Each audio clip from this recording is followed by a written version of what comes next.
시그널픽 시간입니다. 장해찬 전 국민의힘 청년최고위원 모셨습니다. 어서 오세요. 안녕하세요. 오랜만입니다. 예, 경선에서 이기고 돌아오셔서 더 반갑습니다. 얼굴이 많이 좋아지셨네요. 아, 그런가요? 예. 네, 오랜만에 시청자분들 만나니까 설레가지고. 네, 지금도 여기 장해찬 최고 팬들이 많이 오셔가지고 응원을 해주고 계신데 국민의힘 공천 속도가 상당히 빨라요. 일단 그 14곳 말고는 뭐 후보가 확정됐던지 아니면 경선 기다리고 있는 뭐 이런 데가 240곳이나 돼서 뭐 거의 정해진 것 같은데 어제 보니까 현역 의원들도 컷오프가 꽤 많이 됐더라고요.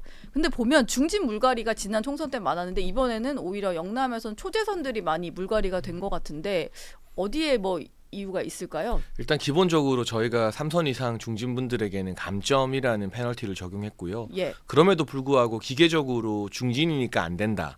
뭐 무조건 신인만 된다. 이런 건 옳지 않죠. 저도 네. 신인이지만 예. 동일한 기준 하에서 이제 치열한 경쟁을 하는 것이고 결국에는 지역구 주민과 당원들이 평가하는 것인데 네. 그 부분에 있어서 중진분들의 역량에 해당 지역구 주민들이 높은 점수를 줬다면 그분들은 또 큰 역할을 내서 국회의장감도 우리가 길러내야 되는 것이 수권정당의 역할이거든요. 예. 반면 초선 의원분들 같은 경우는 뭐 제가 평가할 계제는 아닙니다만 다소 아쉬운 지역 주민과 당원들의 평가를 받았을 때 또 새로운 인물들로 교체되는 게 자연스러운 흐름이고요. 네. 확실한 건 국민의힘의 공천은 뭐 중진을 어떻게 하겠다, 초선을 어떻게 하겠다, 또 뭐 특정 계파나 누구와 가까운 인물들을 어떻게 하겠다는 식의 사심이 개입하지 않고 결과가 어떻게 나오든 정해진 시스템과 룰대로 진행되고 있다. 그렇기 때문에 민주당 공천과 비교해서 속도도 빠르고 훨씬 더 잡음 없이 국민들 보시기에 아 이만하면 그래도 많이 공정하구나 하는 인식을 드리는 게 아닌가 싶습니다.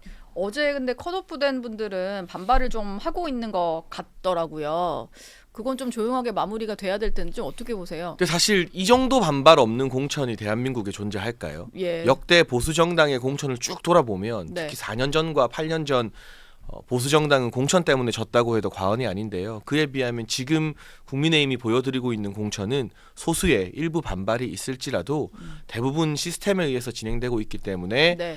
경선에서 이기신 분도 공천을 받은 분도 반대로 낙천한 분들도 좀 승복하고 헌신하는 것이 당의 주요 분위기가 된 것 같습니다. 예.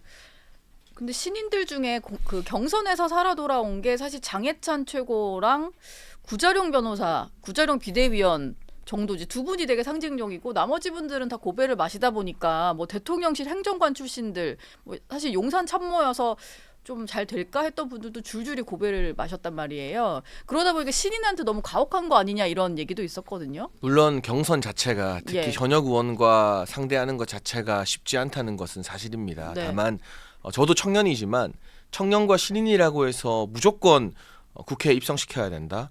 허들을 낮춰야 된다. 동의하지 않고요. 체계적으로 국민의힘 내부에서 젊은 인재들을 길러내는 육성 프로그램을 마련하는 것이 훨씬 더 근본적인 대안인 것 같고 네. 용산 대통령실에서 근무했다는 것은 그 이력 자체가 국민들 앞에서 영광이고 그 어떤 이력보다 큰 무기가 되는 것입니다. 예. 그럼 그 정도 무기를 장착했으면 그 다음에는 또 각자의 실력으로 돌파해야 되는 부분이거든요. 네. 그래서 이번 공천에서 검사 공천 이야기 쏙 들어갔죠. 예. 오히려 민주당이 검사 공천하고 있어요. 검사분들이 많이 컷오프가 되셨던데요, 이번에? 반면 민주당은 정치검사 이성윤을 공천시키면서 예. 검사 공천을 민주당이 하고 있고 가산점을 줬잖아요. 용산 네. 공천 이야기 쏙 들어가지 않았습니까? 친윤 공천 이야기도 많이 들어갔습니다. 결국 사심 없는 공천이라는 게 국민의힘 공천을 상징하는 키워드가 돼서요. 네. 공천 경쟁에서는 국민의힘이 민주당을 저만치 앞서가고 있다고 생각합니다. 오늘 민주당은 또 빅데이인데요. 수도권에 20개 정도 지역구 경선 결과를 발표하는데 여기 비명계 현역 의원들 상당수 지역구예요. 비명 행사 뭐 당연히 일어날 거다라는 전망이 있는데 장해찬 최고 보시기엔 어떻습니까? 비명 행사 감사합니다. 예. 그러니까 사실 네. 그나마 예. 상대적으로 멀쩡한 분들 보면 다 비명으로 분류가 되어 있더라고요. 근데 이제 박용진 의원과 정봉주 전 의원이 경선을 하는데 네. 아시다시피 박용진 의원에게 말도 안 되는 감점을 먹여놨잖아요. 그렇죠. 김영주 전 국회 부의장은 모멸감을 느끼지 못해 탈당해서 국민의힘으로 왔고요. 예. 그 자리를 누가 채우느냐, 누가 저격수로 갔느냐. 새롭고 참신하고 유능한 인물이 아니라 과거 낙곰수에서 정말 입에 담기 힘든 저열한 농담하던 사람들이 저격수를 자처하면서 지역 연고도 없는데 막 가고 있습니다. 예. 이 비명 행사가 대한민국 정치로 보면 비극이지만 네. 총선을 앞둔 국민의힘에는 감사한 것 아닌가. 그러나 국민의 한 사람으로서는 네. 그나마 민주당에서 상식적이고 이재명 대표에게 바른 소리 하는 분들을 이렇게 다 횡사시키는 거 참 네. 이재명 대표가 총선 승리에 관심이 있는 것인지 예. 아니면 이 민주당을 이재명 당으로 만드는 데 관심이 있는 것인지 아마 후자에 훨씬 더 많은 비중을 두고 있는 것 같습니다. 뭐 어쨌든 이재명 대표는 계속 뭐 언론이 좀 왜곡해서 쓰는 거지 본인들의 공천은 시스템 공천이고 뭐 국민의힘 공천은 썩은 물 공천이고 이런 얘기를 하는 것 같아요. 근데 좀 납득을 할 수 있으려면 오늘 경선 결과에서 국민들이 좀 이해할 수 있는 결과가 나와야 할 텐데 어떨런지 모르겠습니다. 총선 시대 정신을 두고 일단 뭐 한동훈 위원장은 운동권 청산 내걸고 이제 일단 선거를 시작을 했는데요. 최근에 보면은 TV 토론을 계속 제안을 하고 있어요. 이재명 대표에게. 성사될 것 같지는 않습니다만 한동훈 위원장은 왜 이렇게 TV 토론을 계속 하자고 하는 겁니까? 일단 양당이 예. 어떤 가치와 어떤 공약, 어떤 정신으로 이번 총선에 임하는 것인지 국민들께 알릴 의무가 있습니다. 예. 그런데 양당의 대표가 TV 토론을 하면 그거 시청률이 10% 20% 그냥 넘기지 않겠어요? 다 그렇죠. 합하면? 네. 그러면 국민들께 국민의힘이 나은 정당인지 더불어민주당이 나은 정당인지 보여드릴 수 있는 확실한 기회거든요. 예. 이 기회를 모든 방송국이 다 하겠다고 달려들고 보통 여당 대표가 피해요. 근데 네. 여당 대표인 한동훈 위원장이 하겠다고 하는데 야당 대표가 이걸 피해서 도망간다? 저는 국민들께 온당한 처사가 아니라고 생각하고 예. 자꾸 대통령을 끌어들이는데요. 네. 아직도 대선 꿈을 꾸고 있는 것 같아요. 대선 주자 아니에요, 이제 이재명 예. 대표는. 네. 그냥 이 전가와 혐의로 점철된 야당 대표입니다. 야당 대표의 맞상대 카운터파트는 여당 대표예요. 예. 그리고 뭐 이 의전 서열이나 뭐 이 정부 국정 운영의 참여도 등으로 봐도 오히려 여당 대표가 야당 대표보다는 조금 더 높은 위치에서 피해갈 수 있음에도 불구하고 먼저 네. 이야기하고 토론할 수 있는 기회를 드린 거잖아요. 그럼에도 불구하고 도망가는 것, 숨는 것은 역시나 런제명답다. 런제명. 이분이 예. 대선 지고 지방선거로 런하더니 네. 송영길 쫓아내고 개항으로 런하고 체포동의안 당당하게 맞이하겠다더니 부결해달라고 읍수하면서 또 런하고 예. 이재명 대표의 정치 인생을 보면 도망가는 것밖에 없어요. 아, 그러니까 이번 런제명이군요. TV 토론도 네. 도망가는 걸 보면서 아 그래도 설마 이것까지 모양 빠지게 도망가지는 않겠지라고 기대했지만 역시나 예. 또 런 제명을 했습니다. 아, 이번에 개항으로 런한 것도 모자라서 예. 원희룡 장관한테 질까봐 개항 선거구 획정하는 과정에서 이재명 대표에게 불리한 동은 개항 갑으로 보내고 유리한 동은 개항 을로 오는 선거구 획정안을 또 통과시키지 않았습니까? 예. 이걸 가지고 뭐 선관위가 이랬다 저랬다 하는데 정말 어디까지 런할 건지 참 궁금합니다 이제는. 아, 원희룡 후보가 그래서 그 유입된 편입된 지역구 관련 공약을 또 바로 냈더라고요. 뭐 네. 예상을 하신 건지. 왜냐하면 원희룡 후보 같은 경우는 국토부 장관도 하고 제주지사도 하고 일하는데 이골이 난 후보이고요. 예. 이재명 대표는 런하는데 이골이 난 후보이기 네. 때문에 차이가 많이 나죠. 오늘 장해찬 최고 준비하신 게 런제명, 네. 런제명 세 글자인 것 같습니다.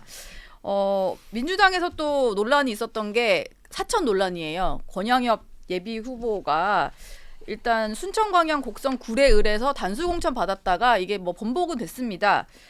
근데 지금 그 민주당에서는 이 권 후보가 배우자실에서 일을 한 건 맞는데 수행비서는 아니라고 계속 얘기를 하면서 법적 대응을 하겠다 뭐 이러고 있거든요. 법적 대응 100번이고 1000번이고 하라고 하세요. 예. 저한테도 법적 대응 하세요. 수행비서 맞아요. 선대위 이후에 김혜경 씨의 뭐 경북 일정 따라가서 수행해서 사진 찍어 올린 거 페이스북 다 나왔고 예. 그 페이스북을 기반으로 한 기사까지 나왔어요. 네. 그러면 한 위원장에게만 법적 대응할 게 아니라 이 사실을 보도한 언론사들에게도 다 법적 대응해야 되고 아예 그냥 그 페이스북을 남겨둔 마크 주커버그한테도 법적 대응하지 그래요. 예. 아니 근데 주커버거까지요? 그 네. 페이스북을 우리가 올리라고 했습니까? 권양엽 후보가 스스로 자랑스럽게 찍어서 예. 뭐 이 김혜경 씨 수행하는 걸 자랑하듯 과시하듯 페이스북에 올려놓은 기록이 다 남아 있잖아요. 네. 수행을 했으니까 수행비서라고 하는 것뿐인데 그걸 아니라고 하면 대체 뭐라고 불러야 되는 겁니까? 수행을 했지만 수행비서는 아닌 비서 뭐 이렇게 불러야 되나요? 예. 그러게요. 말도 안 되는 소리죠. 본인이 올리신 글이 있는데 네. 한동훈 위원장이 그러다 보니까 무고죄로 뭐 우리도 대응할 수 있다 뭐 이런 얘기를 했어요. 뭐 법적 대응하면은 국민의힘도 맞서서 하겠다 뭐 이런 입장인가 보네요. 그러니까 자꾸 저런 식으로 고소 고발을 운운하면서 예. 이 진실을 왜곡하려는 게 민주당의 주특기예요. 네. 김남국 의원도 저 막 비트코인 때문에 고소하고 장경태 의원도 무릎 보호대로 고소하고 줄줄이 다 무혐의 나왔거든요. 근데 고소만 하면 뭐 합니까? 다 무혐의가 나오는데 네. 그러니까 이런 식으로 정치의 무대에서 싸우지 않고 국민의 평가를 받지 않고 예. 그냥 화난다고 무차별적으로 고소하는 거 이거는 사법 리스크를 가진 당 대표를 보유한 민주당 입장에서는 더더욱 내로남불인 행위입니다. 오늘 그 민주당에서는 홍영표 의원이 탈당할 것 같습니다. 조금 전에 보니까 11시에 탈당 기자회견 하겠다 뭐 이렇게 발표를 한 것 같아요. 벌써 5명 정도 탈당이고 이게 또 친문계 좌장으로 불리는 인물이다 보니까 좀 핵심 인물이 당을 떠나는 건데 이건 좀 어떻게 봐야 될까요? 근데 저는 홍영표 의원 개인의 거취보다는요. 예. 양산에 있는 문재인 전 대통령 생각이 궁금합니다. 그러니까 만나고 와서 탈당을 하는 거라서. 네, 문재인 전 대통령이 청와대에 있을 때 별명 중 하나가 경로 대통령이었는데요. 예. 문 전 대통령이 경로했다. 막 예. 이런 말이 참모들 통해서 워낙 많이 전해졌었는데 그렇군요. 네. 지금 이 친문들이 다 죽어나가는 꼴을 보면서 평산 책방에서 경로 안 하시나요? 근데 전해지는 걸 보면 안타깝다 정도가 다인 것 같은데요. 조만간 한마디 하셔야 될 것 같은데 네. 모르겠습니다. 본인의 숨결까지 안다는 고민정 의원 같은 분들은 공천을 받아서 예. 경로를 좀 덜하는 건지 모르겠습니다만 문재인 전 대통령이 그냥 민주당이 네. 이제 친문 색채를 싹 지워내고 이재명당 되는 것을 그냥 이대로 두고 보는 것인가 이게 예. 오히려 관전 포인트일 것 같네요. 네. 이재명 민주당 대표는 원래 입당은 자유고 탈당도 자유다 뭐 이런 얘기를 했었는데 어제는 약간의 어떤 그 태도를 좀 바꿔서 그 국민과 나라를 위해서 인내해 주셨으면 좋겠다 뭐 이런 얘기를 했어요. 근데 당의 잔류를 호소하는 게 너무 늦은 거 아니냐는 말들이 좀 나왔었거든요. 저는 이재명 대표 말 중에 대체 뭐가 진심이고 진실인지 하나도 잘 모르겠어요. 예. 박근혜 전 대통령 존경한다 했더니 진짜인 줄 알더라. 이런 이야기 하신 분이잖아요. 예. 이분이 전당대회 때 박용진 의원 같은 사람도 공천하는 정당 만들겠다고 네, 했어요. 공천 걱정하지 않는 예. 정당 만들겠다 면전에서 예, 얘기했죠. 공천 준다고 했더니 진짜인 줄 알더라. 그리고 이번에는 예. 탈당할 사람 가라고 했다가 분위기 안 좋아지고 여론조사 지금 추락하고 있으니까 예. 인내해달라. 네. 막상 탈당 안 하면 인내해달라고 했더니 진짜인 줄 알더라. 예. 이런 것도 남을 뿐이에요. 그러니까 대체 이분이 하는 말 중에 뭐가 진짜인지 이제 국민들도 믿기 어려운 지경이 됐기 때문에 네. 이 말을 믿고 인내한 사람들만 바보 되는 정당이 지금의 이재명당입니다. 예. 민주당이라는 이름을 붙이기도 조금 안타까운데요. 네. 남아있는 분들은 예. 이재명 대표 체제로 총선이 폭망한다. 그러면 그 다음 당권을 내가 차지하겠다라는 얄팍한 계산을 하고 있죠. 네. 대표적으로 임종석 전 비서실장이 그런 계산기 두드린 것 같은데 저는 예. 그렇게 계산기 두드리고 용기 없게 남아있는 분들보다는 나가겠다고 하는 서른 의원이나 홍영표 의원 같은 분들이 그래도 그나마 할 일은 하는 정치인이라고 생각합니다. 예. 그 임종석 전 실장은 아무래도 총선 이후에 어떤 당권을 노리는 거겠죠. 그렇게 보는 분들이 많더라고요. 근데 그게 뻔히 보이잖아요. 예. 국민들이 뻔히 보이는 일을 정치인들이 그대로 하면 아무 감동이 없어요. 예. 정말 지도자가 되고 정치를 이끌어가려면 국민과 당원들이 예상 못한 일을 해야만 되거든요. 그렇죠. 근데 임종석 전 실장이 당권 노리고 참는 거 뻔히 보이기 때문에 민주당이 총선 졌다고 다음 전당대회에 임종석 전 실장이 나왔을 때 과연 민주당 당원이나 국민들이 호응해 줄까요? 예. 그럴 가능성 낮다고 생각합니다. 네. 이재명 민주당 대표와 또 어제 조국 대표가 만났어요. 조국 대표라고 이제 불러야 되는 건데요. 조국 혁신당 당 대표가 되어서 두 사람이 만나서 같이 승리하자 뭐 이런 얘기를 했습니다. 특히 조국 대표 같은 경우는 민주당의 어떤 민주당과 우리는 동지다 이걸 되게 강조를 하고 있는데 뭔가 조국의 강을 건넌 줄 알았더니 다시 돌아와서 지금 뭐 같이 선거운동을 하게 생긴 이런 분위기거든요. 좀 어떻게 보셨어요? 그러니까 이걸 한 세트로 표현하면 그냥 조국 재명당입니다. 예. 그 안에 이재명의 민주당도 있고 조국 혁신당도 있고 네. 저 비례대표 이상한 이 종북 좌파들 제가 이 표현 웬만하면 방송에서 안 쓰는데 네. 그 진보당 사람들은 실제로 종북 좌파 성향이 짙기 때문에 씁니다. 과거 이력들이 뭐 국가보안법 관련된 다 위반하고 이런 이런 거니까, 분들이 예. 있잖아요. 이석기 석방 주장하고 했던 분들이고 네. 하니까 이걸 다 세트로 묶어서 한마디로 표현하면 조국 재명당이 되는 거죠. 예. 딴 식구인 척 해봐야 국민들 눈에는 한 식구로 보일 뿐이고요. 저는 굉장히 잘 어울리는 환상의 커플이라고 생각합니다. 네. 한 사람은 전과 사범에 재판 다니느라 일주일에 2-3번 법원 가야 되는 분이고 또 한 사람은 이미 2심에서까지 징역 2년이 나왔어요. 예. 구속 안 당한 게 기적인 거예요. 네. 이런 분들이니 사법 리스크로 하나 되지 않았습니까? 서로 얼마나 처지를 잘 알겠어요. 아, 내가 재판장 가보니까 진짜 힘들더라. 예. 요새 이재명 대표님 서초동 자주 가시죠? 저도 서초동 자주 가서 잘 압니다. 네. 이런 이야기 화기애애하게 나눌 수 있죠. 어. 그러나 이분들이 저희 당에 오면 예. 공천 바로 컷오프 되는 분들이에요. 사법 리스크 때문에. 네. 조국 재명당 환상의 커플이 만났다로 평가하겠습니다. 또 한 분 얘기 듣다 보니까 떠오른 사람이 있는데 용해인 의원인데 비례대표로 이번에 자기를 내세우더라고요. 근데 비례대표 연속으로 2번 나가는 게 매우 드물죠. 매우 드물고 김종인 위원장 정도가 기억이 나고 셀프로 본인을 추천하는 것도 정말 이례적이고요. 이거 어떻게 봐야 됩니까? 용해인 의원의 지난 4년 의정 활동에서 국민들의 기억에 남는 건 가족 여행에 공항 귀빈실을 이용했다. 네. 이거 말고 기억에 남는 게 뭐가 있을까요?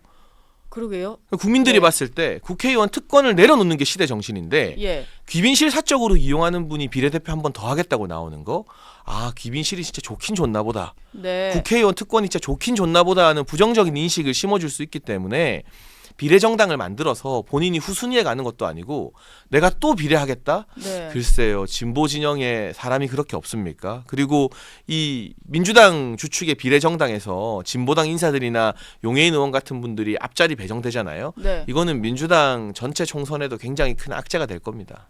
그러니까 비례대표를 왜 또 해야 되는지 상당한 특혜잖아요. 비례대표 받는다는 것은. 네. 그리고 정말 상징적인 인물들, 상징적인 직군에 있는 분들, 사회의 약자들 이런 분들이 그러니까 돼야죠. 그런 분들을 배려하는 제도라고 생각했는데 비례대표를 그냥 내가 한 번 더 재선을 하기 위해서 쓰는 수단으로 삼으니까 이게 저는 너무 이해가 안 가더라고요. 그러니까 저는 이제 지역구 출마를 했습니다만 네. 비례대표는 우리 정치의 다양성을 담보하기 위해서 네. 사회적 약자, 소수자들을 위해서 배정된 자리입니다. 근데 이분들이 지역구 나가서 선거운동하고 하는 게 정말 만만치 않은 일이잖아요. 네. 그래서 비례대표를 의정활동을 하라고 만들어둔 제도인데 가족여행에서 귀민실 쓰는 분이 무슨 사회적 약자이고 소수자입니까? 그렇죠. 그 이분이 또 돼서 재선하면 뭐 하겠어요. 예. 돌아다니면서 귀빈실 쓰겠죠. 인천공항 귀빈실도 가보고 네. 김포공항도 가보고 뭐 저기 김해공항 귀빈실도 가보고 귀빈실 투어 말고 뭘 하겠어요. 예.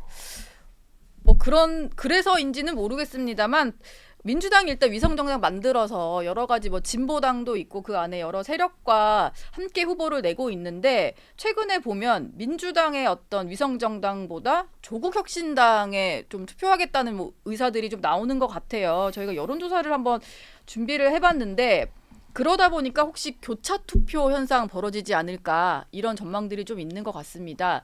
이게 가장 최근에 나온 비례정당 투표 여론조사인데요.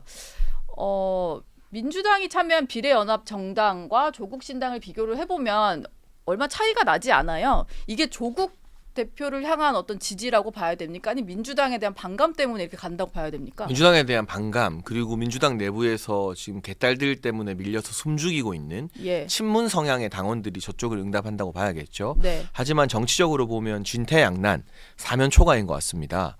온갖 이제 진보 좌파 세력을 다 합친 이재명의 민주당을 피해서 예. 어디를 찍을까 봤더니 음주운전과 무면허 운전 전과로 점철된 신장식이라는 사람을 영입 인재로 세우고 당 대표가 지금 징역 2년 2심에서 선고받은 조국 당이 네. 있고 예. 아니 진보 성향의 국민들도 저는 존중하거든요. 네. 근데 이분들이 좀 어디다 남부끄럽지 않게 선택할 수 있는 진보 성향의 정당이 필요한데 이재명당 아니면 조국당 이런 진퇴양난 사면초가가 또 어디 있습니까? 50보 100보고요. 그래서 한편으로는 진보 성향인 분들이라도 이번만큼은 국민의힘이 아니라도 좋으니 적어도 이재명당과 조국당은 조금 피해가야 되지 않나 하는 그런 말씀을 드리고 싶네요. 예. 근데 민주당은 사실 조국 신당이 좀 크는 거를 어떻게 지켜볼지가 좀 궁금했었는데요. 이게 사실은 중도표를 가져간다기보다는 정말 이제 모여있는 진보, 그러니까 민주당을 지지하는 표가 갈라지는 것 같거든요. 그러니까 중도표심을 자기들끼리 나눠먹는 이런 개념은 아닐 것 같다는 생각이 드는데 장해찬 최고가 좀 보시기엔 어떻습니까? 아니 어느 중도가 진보당과 예. 용해인이 있는 이 민주당 비례정당을 찍겠습니까? 어느 중도가 MBC에서 평양적인 방송하다가 징계라는 선물을 MBC에 안기고 본인은 또 도망가서 예. 비례대표 하겠다는 음주운전과 무면허 전과가 있는 사람을 영입인재로 내세우는 그 조국신당을 투표하겠습니까? 그건 중도라는 단어에 대한 모욕이고요. 예. 핵심 강성 지지층 갈라먹기가 될 수밖에 없는데 이분들도 어디 식사 자리나 직장 회식에서 부끄러워서 나 조국신당 찍는다. 나 그 용해인과 진보당이 있는 민주당 비례정당 찍는다. 이런 이야기 잘 못하실 거예요. 예. 그러니까 저는 우리 사회의 좌우의 양날개 진보를 대변할 수 있는 정당도 필요하다고 보는데 최소한의 상식은 갖춰야 되잖아요. 조금 새로운 전과자들 없는 진보 정당이 필요한 거 아닌가 하는 생각이 드네요. 예. 지금 조국 그 조국 전 장관 얘기 계속 하고 있는데 아무래도 선거 전면에 나가서 계속 선거 운동을 할 것 같고 본인도 아마 비례대표로 순번을 받지 않을까라는 생각이 듭니다. 이게 총선판에는 어떤 영향을 줄 거라고 보세요? 제가 지난 연말이나 몇 달 전에 여러 언론에서 조국 전 장관 출마 어떻게 생각하느냐 했을 때 네. 출마하라고 새벽기도 다니고 싶다라는 답변을 한 적이 있는데요. 네. 결국 본인의 출마뿐만이 아니라 아예 당까지 만들어서 나온 거 한국 정치에는 재앙이지만 민주당의 총선에는 더 큰 악재, 네. 국민의힘 입장에서는 참 고마운 일이죠. 그러나 네. 제가 마냥 마음이 편하진 않습니다. 아까 진퇴양난이라는 표현을 썼는데 네. 진보 성향의 국민들에게 이재명 아니면 조국이라는 가혹한 선택지를 드릴 수밖에 없는 정치적 현실이 참 안타깝고요. 그래서 국민의힘도 내부에서 개혁하고 변해야 되지만 민주당 성향의 어떤 정당, 네. 정치 세력도 이번 총선을 통해 뼈를 깎는 쇄신으로 이재명과 조국 같은 사람은 발을 붙이지 못하는 좀 상식적인 진보 성향 주민들이 국민들이 투표할 수 있는 정당으로 거듭나야 되지 않을까 싶네요. 일단 국민의힘에서는 뭐 이렇게 조국의 강이 다시 그 건너온 것에 대해서는 좀 정치사적으로 봤을 때는 조금 비극이다 이런 말씀을 해주셨고 한 명이 더 있는데요. 옥중 창당하겠다고 하시면서 당명이 소나무당으로 지으신 분인데 보석을 요청해서 오늘 보석신문도 받는다고 하시더라고요. 송영길 전 대표가 소나무당 만들었는데 이건 좀 어떻게 봐야 될까요? 그러니까 우리가 옥중에서 구속된 상태에서 창당하고 정당 만들겠다는 게 비상식적인 일이잖아요. 네. 그런데 송영길 전 대표 몰상식하다고 비판하기가 되게 힘들어요. 예. 왜냐 이재명 대표 일주일에 2-3번 재판받으면서 당대표하고 있잖아요. 조국 전 장관 2심에서 징역 2년 나왔는데 구속 안 됐다고 지금 당대표 또 하고 있잖아요. 예. 그럼 송영길 전 대표 입장에서는 아니, 나는 아직 1심 유죄 판결도 안 나왔는데 지금 재판 저렇게 많이 받고 있는 이재명이나 네. 2심에서 유죄 나온 조국이나 내가 다를 게 뭐야? 나는 조국과 내가 다를 게 뭐야 이런 생각인 것 같아요. 어떤 면에서는 구속은 예. 당했지만 나는 아직 네. 1심 유죄도 안 나왔잖아. 송영길 전 대표는 이렇게 생각할 수 있죠. 예. 그러니까 결국 이재명과 조국이 송영길 신당도 만들어주고 면죄부를 주는 것이 아닌가 하는 생각을 할 수밖에 없습니다. 아, 뭐 저들도 하는데 나라고 왜 못하겠냐 뭐 이런 생각을 만들었다. 그러니까 진보 진영의 평균적인 도덕적 수준이 지금 땅에 떨어진 현실을 보여주는 거죠. 예. 그리고 또 이분 얘기 안 하면 서운할 것 같아서 한번 여쭤보는데 이준석 대표가 대구로 가냐 뭐 비례로 가냐 이러다가 화성으로 갔거든요. 그래서 저희 뭐 댓글에는 지구를 떠난다더니 화성으로 갔냐 뭐 이런 얘기도 있었는데 이준석 대표는 어쨌든 젊은 층이 많은 곳에 가서 뭔가 평가를 받아보겠다 이런 생각인 것 같아요. 이준석 대표의 결정은 좀 어떻게 보셨습니까? 일단 첫 번째로 지역구 출마는 어려운 선택입니다. 어느 예. 정당에서건. 비례대표가 아니라 지역구 출마를 선택했다는 것 자체는 높이 평가하고 싶고요. 다만 평균 연령이 낮은 지역이라 해서 젊은 층이라 해서 이준석 전 대표를 좋아할 거다라는 것은 요즘의 분위기와는 많이 다른 이야기인 것 같아요. 예. 그리고 그 해당 지역에 국민의힘은 삼성전자 연구원 출신의 한정민 후보를 냈습니다. 예. 한정민 후보는 그야말로 연구의 최전선, 실무에서 여러 가지 경험을 한 젊은 후보이기 때문에 네. 젊음의 측면, 참신함의 측면, 그리고 반도체 벨트 전문성의 측면에 있어서도 동탄에서 오랜 기간 살면서 지역구 쇼핑하지 않고 그 지역에서 오래 산 네. 우리 한정민 후보가 이준석 전 대표의 득표율을 압도하면서 새로운 젊은 정치 주자, 청년 정치인 대표 주자로 떠오르는 그런 계기가 될 거라고 저는 확신하고 있습니다. 깨알같이 후보 홍보도 해주셨고 민주당은 공영훈 전 현대차 사장이 공천이 돼서 3파전으로 치르게 된다. 이 말씀까지 좀 드리겠습니다. 오늘 장해찬 전 최고위원 모셔서 얘기 나눠봤습니다. 오늘 말씀 고맙습니다. 감사합니다.